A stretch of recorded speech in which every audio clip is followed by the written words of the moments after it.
화제의 사건, 사고, 이모저모를 살펴보는 사건의 쏘다 시간입니다. 네, 이루라 기자, 백성문 변호사, 하재근 문화평론가 나오셨습니다. 안녕하세요. 안녕하세요. 안녕하세요. 사건, 싸이. 뭐 나쁜 사건은 아니에요. 네. 싸이가 컴백을 했는데 나팔 바지를 입고 지금 컴백을 했어요. 그렇죠. 스타일이 확 변한 거죠. 그전에는 예. 강남 스타일이었는데 이번에는 나팔바지 스타일로 컴백을 했는데 예. 정규 7집이에요. 그러니까 강남 스타일 그 열풍 이후에 정규 앨범을 낸 게 거의 3년 5개월 만이거든요. 벌써 이 음원 차트를 다 올킬했다고 하는데 아, 그래요? 총 9곡이에요. 수록이 됐는데 1위부터 9위까지 다 차지했다. 그러니까 대박. 일부 음원 사이트에서는 다 차지를 했다는 이야기가 있습니다. 사실 그 전에 뭐 젠틀맨이라든지 행오버라든지 잠시 나왔었잖아요. 예. 근데 아무래도 이제 싸이 씨 같은 경우에는 좀 월드 스타로서 굉장히 그 강남 스타일 열풍이 있은 후에 부담감이 컸는데 이번에 그 기자회견에서 말을 했습니다. 그러니까 초심으로 돌아가서 싸이다운 모습을 보이겠다라고 했는데 바로 어저께 이 싸이 씨의 기자회견이 열렸었죠. 그러니까 예. 본인의 어떤 소감도 이야기했는데 그 싸이 씨의 기자회견 잠깐 이야기 들어보시고 바로 이어서 이번 정규 앨범 7집에 나오는 나팔바지 음악도 한번 같이 감상해 보시죠. 정신을 차리는 후에 강남 스타일의 무게가 너무 무거워서 요즘 강남도 잘 안 나간답니다. 정말로 그 강남과의 어떤 비교도 정중히 사양하고 싶습니다.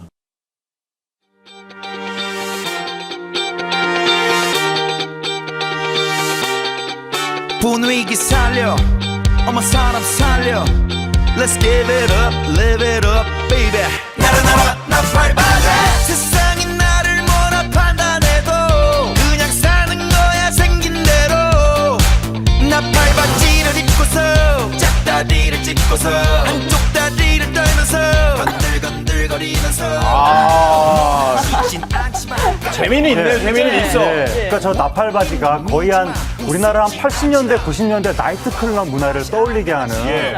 그런 식의 노래고 좀 추셨군요. 예전에. 중간에 안무가 80년대에 헛슬이라고 해서 예. 80년대 그 날라리들이 나이트클럽 이런 데 다니면서 이렇게 했던 이렇게 말춤 말고 이거 헛슬을 저 나팔바지 노래에 집어넣어가지고 아, 저거구나. 이렇게 지금 좀 전에 지금 지나갔는데 예. 이장이요. 이거. 요게 80년대 헛슬인데 바로 우리나라 그 복고 날라리 문화를 그대로 노래로 이제 녹여내서 복고 날라리. 그 강남 스타일이 옛날에 복고 말춤 문화를 노래로 표현했더니 전 세계 사람들이 좋아했던 거 아닙니까? 그랬었죠. 이번에는 과연 80년대 이 헛슬 복고 문화가 과연 어느 정도로 외국 사람들한테 또 받아들여질지 아니, 말춤처럼 이것도 뭔가 따라하기 그러니까. 쉬울 것 같아요. 아마 그거를 다 같이 노리고 다 따라할 수 그때 있을 것 같은 그 저기 한 웬만한 시내 이른바 날라리들은 거의 다 이거를 했던 그 저기 롤러 스케이트장 이런 데 가서 그랬던 춤이기 때문에 상당히 이번에도 중독성 있을 것 같습니다. 근데 이 곡 말고 데디라는 곡도 냈는데 이 데디라는 곡은 좀 뭔가 우여곡절이 또 있다면서요. 그러니까 이 나팔바지가 이 저기 싸이 씨가 한순간에 성광 같은 아이디어로 네. 옛날에 신났던 느낌을 그대로 재현했다면 예. 데디 같은 경우에는 치밀하게 연구해서 내가 어떻게 노래를 만들어야 미국 사람들이 좋아할까 연구 고심을 거듭해서 마치 고시원에서 이렇게 시험 공부하듯이 그렇게 해서 재작업하고 또 재작업하고 또 재작업하고 그렇게 해서 만들어낸 노래인데 그래서 이제 데디는 수출용, 네. 뭐 나팔바지는 내수용 이런 식으로 표현을 하는데 지금 현재 유튜브에서는 데디가 조회수가 훨씬 많은 걸로 나오는데 과연 이게 한 달쯤 시간이 지났을 때 네. 최종 성과가 나팔바지가 높게 나올지 데디가 더 높게 나올지 요거는 좀 더 이제 지켜봐야 왠지 돼요. 나팔바지 쪽에 무게를 더 두시는 것 같아요. 아무래도 한국인 감성에는 아무래도 그리고 또 저의 그 아저씨 감성에는 이 80년대 복고 취향인 나팔바지가 그러니까요. 우리한테 좀 더 맞지 않나 그런 생각도 듭니다. 데디 같은 경우가 왜 외국 사람들한테 더 인기가 많냐면은 예전에 행오버 잠깐 발표를 했었을 때 그 비디오 끝에 보면은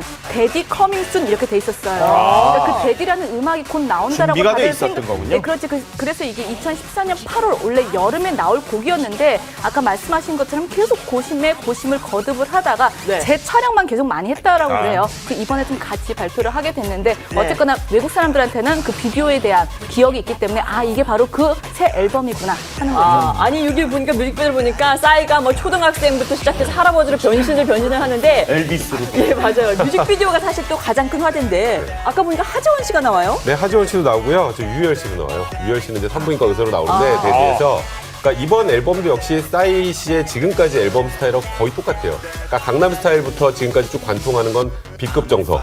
그러니까 이제 뭔가 고상한 느낌 말고 그렇죠. 이렇게 날라리 막 노는 그런 예, 듯한 예. 느낌에다가 그리고 다 복고잖아요. 예. 그 복고 느낌에다가 그 모든 게 강남 스타일부터 지금까지 관통을 하고 있는데 근데 이제 조금 아쉬운 건 저도 이번에 앨범 다 지금 들어봤거든요. 들어봤어요? 다 들어봤는데 그러니까 뭔가 조금 더 새로운 느낌이 있었으면 좋겠다는 느낌이 드는데 그러니까 강남 스타일을 극복하기는 좀 힘들지 않았나라는 생각이 들어요. 그러니까 물론 강남 스타일이 전 세계적으로 히트를 쳤으니까 예. 그것과 관련해서 그 뒤에 나왔던 젠틀맨도 그렇고 행오버도 그렇고 그냥 그대로 관통하는 느낌이었거든요. 네. 그래서 좀 너무 똑같다는 느낌이 있었는데 좀 비슷하군요. 그러니까 이번에도 음악풍이. 느낌이 그러니까 역시 싸이다라는 느낌은 분명 있지만 네.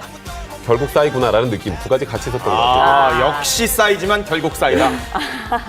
칠성 사이다 같아요, 근데. 그래서 7집 사이다잖아요, 이번에. 칠집 사이다. 7집 사이다. 나 싸이다. 이름도 너무 기발하잖아요. 맞아요. 그리고 저희 작곡을 보통 유건영 씨가 많이 하는데 예. 저 개인적으로 좀 아는 분이거든요. 근데 정말 천재인 것 같아요. 그러니까 사람들의 감성하고 코드를 굉장히 정확하게 잘 읽어서 네. 그 시대를 제일 관통하는 그런 우리 음악을 잘 만들어내는 게 아닌가 생각이 드네요. 이번 앨범도 다 좋습니다. 이력서에 소맥 자격증을 썼어요. 싸이가 정말 역시 싸인 거죠. 예. 왜냐하면 보니까 우리 그 소맥 자격증이란 거 잘 아시잖아요. 소주랑 맥주를 갖다가 황금 비율로 섞어가지고 그렇죠. 굉장히 전문적으로 제조하는 기술. 그럼 이게 정말 자격증이 있는 거냐? 이게 많이들 알려져 있긴 한데 네. 사실 공식 그런 자격증은 아니고요. 예. 그 이제 주류 회사에서 저기 지금 보시면요. 플래티넘 자격증인데, 그래도? 그렇죠. 굉장히 높은 거죠. 그리고 야. 심지어 그 주류 회사에 인증도 찍혀 있습니다. 그러니까 이게 뭐냐면은 그 주류 회사에서 이벤트성으로 계속 이렇게 만들어내는 건데, 예. 네. 그러니까 본인이 인증샷 같은 것을 내가 이렇게 황금비율을 잘 섞었다 해서 올리면은 그 중에서 추첨을 해서 이렇게 소맥 자격증을 발급을 해준다고 하죠. 사이즈가 굉장히 잘 마셔요? 지금 그 헐리우드에서 네. 한국인의 위험을 과시하고 있다고 합니다. 술로. 그래서 외국 팝 가수나 뭐 헐리우드 스타들이 네. 소맥 문화, 우리나라 저기 소맥 아니라도 미국에서 위스키랑 맥주랑 섞는 거 네. 이런 걸 잘 몰랐다가 싸이 씨가 그 헐리우드 스타들 클럽으로 데리고 와가지고 예. 소맥 한국식으로 광고사가 섞어서 되고 이렇게 원샷하고 이런 거 하면서 굉장히 그 저스틴 비버라든가 이러한 그 외국 스타들하고 친해졌다고 하고 예. 한때 그러니까 이 강남 스타일이 제가 외국 사람들이 우리는 왜 나이트클럽 가면 다 동그랗게 모여갖고 비슷한 동작을 하면서 놀지 않습니까? 네. 서양 사람들은 같은 동작을 안 합니다. 각자 알아서 놉니다. 예. 그런데 그 서양 사람들이 모두 다 같은 동작을 하면서 쳤던 그 첫 번째 노래가 그 마칼레나였었는데 네. 예. 그리고 그 두 번째 노래가 강남 스타일입니다. 엄청난 문화사적인 예. 사건인데 네. 이번에 다시 뭐 요번 나팔바지 이런 걸 나팔바지, 통해서 헛슬. 우리나라 80년대 우리도 다 헛슬 한번 해볼까요? 전 세계 서양 사람들이 과연 같이 추는 날이 올지 제가 보기에는 굉장히 기대가 됩니다. 스튜디오에 분명히 나와가지고 다 헛슬 추고 이럴 거야, 그러니까요. 분명히. 누군가는 추게 될 것 같습니다. 연습해야 되겠다. 아이고 참. 일좀 잘 안 돼가지고 잘 안 돼. 진짜 사건이 나왔습니다. 근데 노영민 의원 아니 무슨 저기 국회의원 사무실이 무슨 사업자도 아니고 무슨 카드 단말기가 있었대요. 그러니까 본인이 시집을 냈는데 그 시집을 그 자신의 그 국회의원 사무실에서 카드 단말기까지 두고 팔았다는 거잖아요. 아유. 노영민 의원 같은 경우는 지금 새정치연합 소속이고 삼선 의원이에요. 맞아요. 그리고 지금 시집 냈으니까 등단 시인이거든요. 여기다 타이틀이 하나 더 붙어야 할 것 같죠. 바로 세일즈맨. 정말 영업 능력이 대단한 게 아까 카드 단말기 이야기도 나왔는데 예. 도대체 이게 무슨 말이냐. 그러니까 10월 말에 이 노영민 의원이 그 본인 이제 그 청주 지역에서 출판 기념회를 가졌어요. 근데 이때 이제 피감 기관들이 보통 와가지고 사주기도 하고 이러는데 산자 위원장이기 때문에 그쵸. 대기업들부터 기업들 다 여기 다 소속이거든요. 보니까 밑에 그 산하기관의 석탄공사, 뭐 어마어마해요. 광물자원공사 네. 여기 솔직히 시집을 그렇게 살 것 같지는 않은데 어쨌거나 여기서 출판 기념회를 가지 못했기 때문에 나중에 이제 사려고 사무실에 이제 부탁을 한 거죠. 네. 그러니까 아예 그냥 사무실에 카드 단말기 다 그냥 설치를 해놓고 와가지고 샀다라는 거예요. 그리고 대한석탄공사 같은 경우에는 벌써 50만 원어치 예. 그 전자 영수증 발급하기도 했으니까 어떻게 보면 정말 의원들의 갑질이죠. 아, 아니 그러니까 여기 뭐 카드 단말기를 설치를 해서 대금을 결제를 했는데 출판사 아이디와 패스워드를 또 도용을 예. 해서 불법으로 전자 영수증까지. 불법이라고 지금 여신금융법 네. 위반이라네요. 그러니까 원래 사업장이 아닌 곳에서 카드 단말기를 설치를 하면 여신전문금융법 위반입니다. 그래서 이거는 형사처벌 대상에 원래 3년의 징역이나 2천만 원의 벌금형에 처해지는 사안인데 예. 일단 노영민 의원 얘기로는 카드 단말기는 내게 아니고 이제 출판사 소유고 네. 원래 그 출판 기념회에서 살려고 했던 사람이 그때 너무 못 사서 어쩔 수 없이 카드로 결제를 해야 되니까 카드 결제를 빌려왔다는 거거든요. 아니 그러면 서점에서 사면 되는 거 아니에요? 그렇죠. 제 말이 그 말이에요. 그러니까 그렇게 구입을 꼭 해야 되면 서점에서 구입하면 예. 되거든요. 근데 이제 구입한 곳이 뭐 대한석탄공사나 광물공사나 다 산자회랑 관련 있는 곳이잖아요. 예. 그러다 보니까 이게 결국은 우리 출판 기념에 맨날 문제되는 게 불법 정치자금 모금의 무슨 이 통로가 아니냐 이런 얘기 그렇죠. 맨날 많이 예. 했는데, 그러니까 산자회 소속 원으로서의 또 하나의 갑질이 또 그거에다가 또 불법적으로 정치자금을 우회적으로 모은 그런 수단이 돼버린 상황이 돼서 사실 이거는 그렇게 간단한 문제는 아닌 것 같은데, 네. 일단 노영민 의원이 이 일이 터지자마자 이게 좀 문제가 있을 수도 있어서 그냥 돌려보냈다고 하거든요. 네. 근데 이제 문제가 터지니까 돌려보낸 거잖아요. 그렇죠. 그러니까 무언가 이 부분과 관련해서는 새정치민주연합에서도 당 내에서 계속 혁신 얘기하는데 예.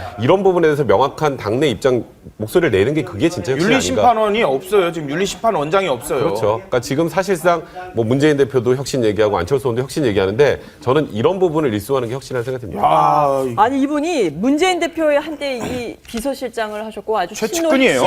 친노이시고 최측근이신데 네. 거기다 삼선이에요. 또 산업통상위원장이기도 정말 하고요. 이해가 안 되는 게 이분이 을지로위원회 위원이야, 그러니까 또요. 이게 문제가 되는 건 줄 몰랐다, 잘 몰랐다. 문제가 되고 나서 뒤늦게 알고 반환 조치했다 이런 건데 아직 삼선 위원 정도 되는 분이 이게 문제가 되는 건 줄 몰랐다는 게 말이 됩니까? 그리고 상임위원장 정도 되면 이게 그 머리 희끗희끗한 기관장 이런 분들이 상임위원장 방에 들어올 때는 그 사파란 보좌관한테 딱 90도로 꺾어 그럼요, 들어오면 예. 이러고 들어옵니다. 예. 근데 그 앞에 카드 단말기 딱 있으면 당연히 쌈짓돈 다 털어서 사지금 안 사겠습니까? 한 것만 사겠어요? 이거는 여러 권 사겠지. 당연히 여러 아유, 권 200만 원어치 뭐 이렇게 샀잖아요. 아까 사실상 보니까. 이건 강매 구도상으로 강매가 될 수밖에 없는 거고 이거는 상임위원장 정도 되면 남들보다도 더 몸가짐을 조심해야 되는데 예. 대놓고 책상 앞에다 결제기 놓고 돈 내라고 하는 것은 정말 말도 안 되는 처신이고 이런 것까지 만약에 뭐 새정치연합이 뭐 감싼다 제대로 당내 어떤 뭐 조치를 취하지 못한다 예. 이러면 더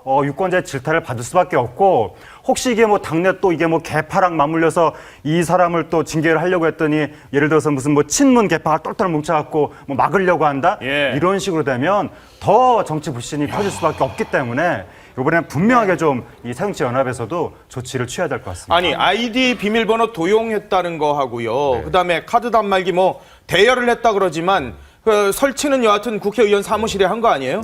현행법상 그러니까 이게 처벌 가능성도 있는 거예요? 아니면 이게 비난의 소진이 있지만 처벌은 못 하는 거예요? 그러니까 지금 위반의 소지는 분명 있어요. 그런데 이제 사업자가 아니면서 본인 명의로 카드 단말기를 설치했다면 명백하게 처벌이 되는데 그건 아니고 대여였다는 일단 노영민 거니까. 의원은 일단 거기서 결제를 해도 되는 거를 이쪽으로 갖고 와서 결제했다는 그런 식이잖아요. 예. 출판사 그 명의로 결제를 했다라는 거니까 이 부분은 엄밀하게 말하면 현행법 위반이 될 수도 있으나 예. 그러니까 잘 그 부분만 해결이 되면 현행법 위반 소지까지는 아직까지는 없지만 이제 문제는 아까 말씀하셨던 것처럼 이거는 전형적인 갑질이기 때문에 예. 국민들이 바라볼 때 이게 불법인지 합법인지 여부를 떠나서 예. 해서는 안 될 짓을 한 거기 때문에 네티즌들도 이거를 난리 났다면서요. 네티즌들은 지금 뭐 국회 도서관만 있는 줄 알았는데 서점 있는 줄 몰랐다.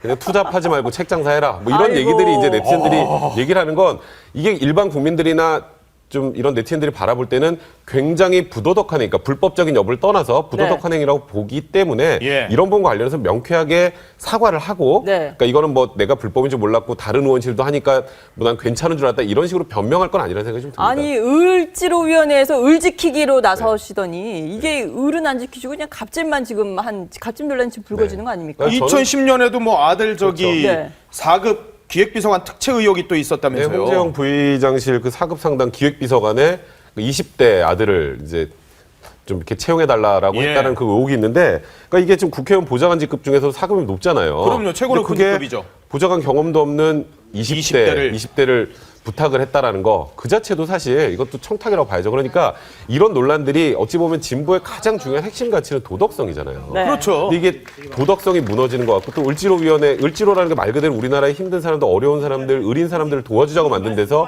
거기에 속해 있는 분이 소위 이런 갑질을 하면 이 당에서 하는 모든 것들이 진정성이 사라진다. 여기에 신기남 의원 또 그렇죠. 이게 신기남 의원. 네. 거기다가 사교 문제 있죠. 좀 죽을 뭐 이렇게 네. 로스쿨 관련해서 조금 가라앉으려고 하니까 이제 신기남 의원이 또 아들 또 변호사 시험 보기 전 단계 네. 졸업 시험 낙제했다는 거 가지고 이거 좀 합격을 시켜주면 로스쿨 합격률을 80% 올려주겠다는 네. 뭐 이 부분은 물론 신기남 의원은 부인하고 있지만 여기 또 딸까지 또 사실 지금 그렇죠. 지금 의혹도 딸 나오고 있잖아요. 의혹도 지금 다른 대학까지 또 나오고 있는 상황이라 신기남 의원도 그냥 아버지의 심정으로 갔다가 아니라 아버지라도 같은 아버지가 아닙니다.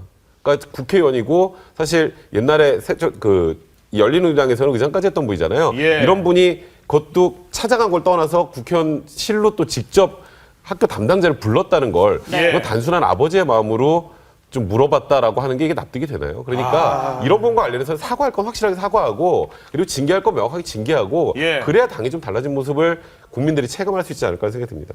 아, 이거 참 뭐 진짜 을지로위원회가 정말 이런 명분도 잃고 새정치연합도 명분을 잃을 것 같은데, 자, 그런데 새정치연합만 그런 게 아니에요. 새누리당 김태원 의원 이분 이전에도 이분도 로스쿨 문제 때문에 애들 문제 있었는데 이번엔 또 다른 문제로 또 논란이 있어요? 그때도 뭐 아버지 비슷한 그런 논란이 있었는데 이번에도 국회의원들 자꾸 왜 그런지 모르겠습니다. 그러니까 김태원 의원 같은 경우에는 국토교통 그 위원회 여당 간사로 돼 있잖아요. 아, 이 자리 엄청 핵심 보직이죠. 그렇죠. 근데 이제 올해부터 이게 굉장히 추진되고 있는 사업이 하나 있는데 서울과 문산 그 민자 고속도로 관련을 해가지고 이분이 어떻게 했냐면은 그 고속도로에 수용된 그 토지 수용자, 그러니까 토지 소유자들에게 한 5천만 원 정도를 받았다라는 의혹이 후원금으로 지금 나오고 있는데 이게 무슨 말이냐면 결국 그 돈을 준 사람들은 자신의 그 토지 보상비를 확실히 해달라고 그러니까 로비를 한 것이 아니겠느냐라는 지금 의혹이 제기가 되고 있습니다. 그러니까 김태원 의원 같은 경우에는 옛날에 그 민자 고속도로 이야기가 나왔을 때 그 주민들이 반대하고 이러면은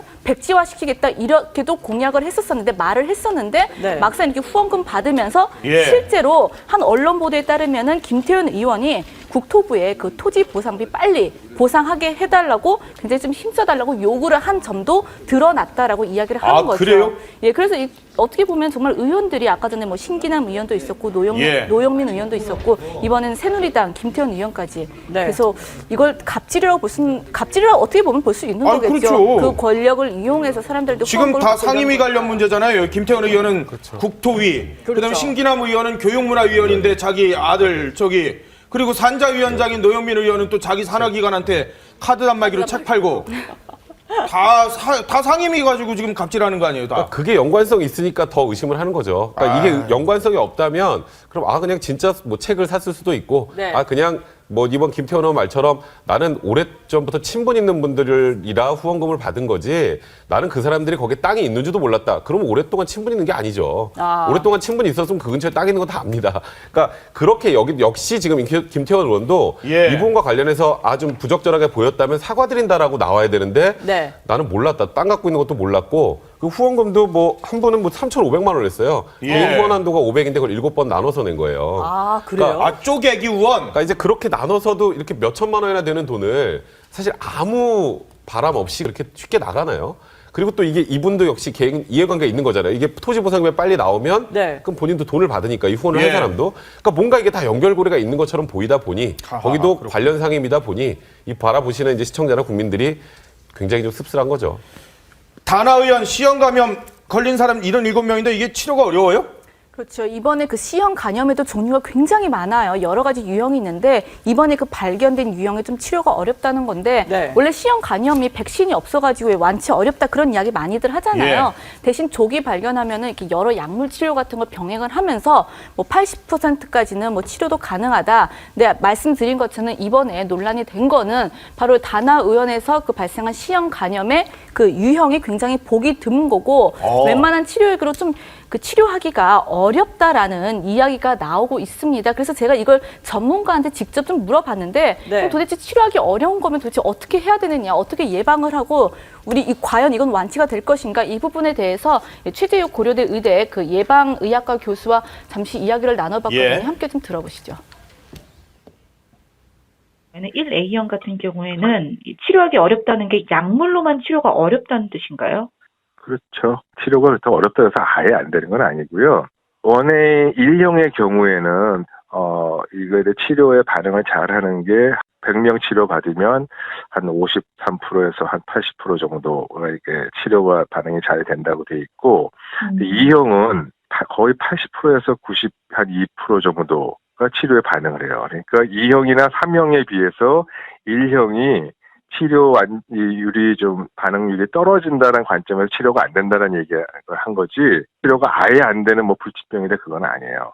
도대체 이걸 어떻게 피해야 하냐, 어떻게 주의해야 하느냐 여기도 제일 이제 관심이 많은데 너무 걱정 안 하셔도 됩니다. 단 하나 가족 중에 집안에서 같이 생활하는 가족 중에 C형 간염 환자분이 혹시 계시다면 손톱깎이나 칫솔이나 이런 거에 의해서 전염될 가능성이 그것도 사실 굉장히 확률이 낮아요. 그다음에 부부간의 성생활을 하면서 생길 수 있는 감염 가능성도 그래도 있으니까 신체적인 접촉 이런 부분에 대해서는 조심하시면 됩니다. 뭐 걱정할 필요는 없다고 하지만 지금 일단 C형 감염자가 77명이고 이분들이 또 다른 병원에 갔으면 네? 추가적인 또 뭐 네. 3차, 2차, 3차 감염이 또 가능한 거 아닙니까? 그렇죠. 이분들이 다른 데 또 감염시킬 수 있고 또 문제는 이게 지금 이 다나원을 방문한 총 그 환자의 그 모든 사람들을 검사한 게 아니에요. 아직 그렇죠. 아직 멀었거든요. 예. 그러니까 실제적으로 지금 이 퍼센트를 계산해 보면 뭐 300명까지도 될 수 있다는 얘기가 나오는데 이게 문제는 지금 이 A1 C형 감염 중에 A1형은 굉장히 좀 특이한 거잖아요. 예. 1% 정도밖에 되지 않으니까. 1A0. 근데 이거는 치료는 어느 정도 이렇게 아까 지금 뭐 그 의사 선생님 말씀하신 대로 되는데 문제는 치료비가 굉장히 많이 든답니다. 그러니까 1,000만 원, 그러니까 수천만 원 정도가 든대요. 이걸 완치하려면. 그러면 지금 문제는 지금 77명이라고 하더라도 이 사람들한테 1,000만 원만 들어도 7억 7천만 원이죠. 그렇죠. 그러면 이거를 누가 배상해야 되나요? 결국 다나원 다나원이 원장이 해야 해야 되거든요. 되는데. 근데 과연 다나원 원장이 그럴 정도의 재력이 있는지 그 부분에 대한 배상은 결국 다나원 원장이 해야 되는 거거든요. 그래서 이게 나중에 결국 이 다나원 원장의 형사처벌 문제를 떠나서 네. 또 이제 민사 손해배상 문제에서 또 굉장히 골치 아픈 문제가 될 가능성이 많습니다. 의협하고 보건당국이 근데 너무 허술했던 거잖아요. 네, 그렇죠. 근데 지금 의협하고 보건당국의 현재 시스템을 가지고 뭐라고 할 수는 없어요. 일단 그게 규정화돼 있는 거기 때문에 예. 이제 문제는 이제 앞으로는 이제 바꿔야 되잖아요. 이번에 예. 다나원 원장 같은 경우도 2012년에 교통사고 나서 장애 2등급이라 제가 정말 웃지 못할 얘기인데 그 주사기 왜 이렇게 재사용했냐라는 얘기에 손을 너무 손이 떨어가지고 떨려가지고 너무 떨려서 그랬다는 주사기 거예요. 껍질 까기가 힘들어서 맞아요. 한 주사위 갖고 하루 종일도 썼다고 하는 사실 거예요. 간호사들이 다 까주거든요. 네. 그러니까 그렇다면 그런 사람이 의사를 할 수 있게 만들어놓는 네. 시스템은 안 되잖아요. 네. 근데 우리나라가 지금 3년에 한 번씩 보수 교육을 하는데 그게 대략 어떤 느낌이냐면 운전면허 갱신해 보셨죠? 적성검사 그냥 가서 갔다 나오면 멀뚱히 그냥 있다고 되는 그냥 거예요. 주잖아요. 똑같습니다. 사실 우리나라 운영되는 게. 그러니까 지금 이거를 이제 3년에 24시간 정도 교육을 하는 걸로 좀 바꾸고 예. 미국은 지금 1년에 한 50시간 정도 이수하거든요. 그러니까 정말 기술적인 문제가 아니라 이렇게 정신적, 육체적 문제까지 의사 생활을 수행할 수 맞아요. 없는 상황이라면 그분을 관련해서 갱신을 안 해주는 게 앞으로 이런 불상사를 막는 데 또 하나 그렇죠. 일환이 될 것 같습니다. 개그맨 이혁재 씨가 또 구설에 휩싸였어요? 예전에 이혁재 씨 같은 경우에는 왜 직원 임금 체불로 벌금형을 선고받은 적이 있었거든요. 근데 이번에는 사기 혐의로 피소가 됐습니다. 무슨 일이냐면은 이제 본인이 그 공연 기획사 같은 거를 하나를 운영을 하는데 예. 지인한테 한 3억 원만 빌려달라. 왜냐면은 그 공연 기획사에서 무슨 어떤 행사 같은 걸 할 거예요. 근데 그 행사를 하기 위해서는 통장 잔고에 한 어느 정도 있어야 하는 거를 증명을 해야 하는데 잔고 증명. 그렇죠. 잔고 증명을 하는데 한 3억 정도가 필요하니까 당신이 빌려주면 내가 그것만 증명만 하고 바로 빼서 4일 예. 후에 주겠다라고 이야기를 했는데 못 줬다는 거죠. 그러니까 3억 중에서 1억만 주고 나머지 2억은 받지 못했기 때문에 예. 피소가 된 겁니다. 아니 근데 3억 중에 1억을 갚았다. 그럼 네. 조금만 더 기다리면 뭐 2억 받을 수 있는데도 불구하고 고소를 한 거 뭐라고 제가 보세요? 보기에는 이제 받기 힘들다고 판단을 했으니까 고소를 한 것 같아요. 그리고 지금 이혁재 씨는 이렇게 얘기를 해요. 이거는 내가 개인적으로 빌린 게 아니라 법인 대 법인으로 돈을 빌린 거고 그러니까 이거는 내가 사기죄에 좀 해당하는 상황은 아닌 것 같고 예. 내가 연예인이니까 이렇게 고소를 하면 빨리 갚을 것 같아서 하지 않았을까 좀 씁쓸하다는 표현을 쓰셨는데 예. 그거는 좀 이혁재 씨가 표현을 잘못하신 것 같아요. 왜냐하면 이 사안 같은 경우는 이 개인 대 개인으로 내가 우리 법인에 공연 기획을 하려면 3억을 넣어야 이제 기획을 할 수 있으니까 예. 넣었다 빼서 주겠다는 건데 넣었다가 빼서 다른 데 쓴 거잖아요. 이거는 개인적으로 사기죄가 됩니다. 그리고 용도를 자체를 속인 거기 때문에 사기죄가 되고 이혁재 씨 입장에서도 이 부분과 관련해서 정말 송구스럽게 생각하고 앞으로 이렇게 변제를 하겠다. 라는 취지로 해서 합의를 하실 생각을 해야지 지금 말씀하셨던 거는 물론 본인도 뭐 앞으로 갚겠다고는 하지만 약간의 책임회피성 발언으로 들리거든요. 이 부분은 명확하게 자신의 잘못을 인정하고 갚아 나간다는 그런 정확한 메시지를 보내는 게 중요하다는 생각이 듭니다. 아니 행사는 근데 굉장히 성황리에 맞췄다고 하는데 그런데 왜 돈을 못 갚은 거죠? 그러니까 이게 9월 달에 연예인들 K-팝 행사를 한 예. 건데 이게 행사 자체는 진행이 잘 됐는데 예. 중국 관광객들을 대상으로 행사를 기획했으나 예. 메르스 그 여파로 인해서 중국 관광객들이 한동안 안 왔잖아요. 예. 그것 때문에 이제 매출이 생각보다 많이 오르지 않으니까 아마 이혁재 씨는 이제 사람이 사업을 할 때 보면 온갖 명목으로 돈을 다 이제 끌어들입니다. 이제 막 예. 살짝 뭐 장밋빛으로 포장을 하기도 하고 예. 그런 다음에 행사가 잘 되면 그 다음에 이제 수익 정산을 하는 건데 잘 되지 않으면 장밋빛으로 했던 모든 말들이 다 거짓말이 되는 거고 사실은 이거 걸려고 맘만 먹으면은 사기가 될 수도 있는 건데 네. 이게 엔터테인먼트 업계 굉장히 고질적인 문제인데 이혁재 씨가 아무래도 조금 이렇게 메르스 사태의 여파로 직격탄을 맞은 결과 예.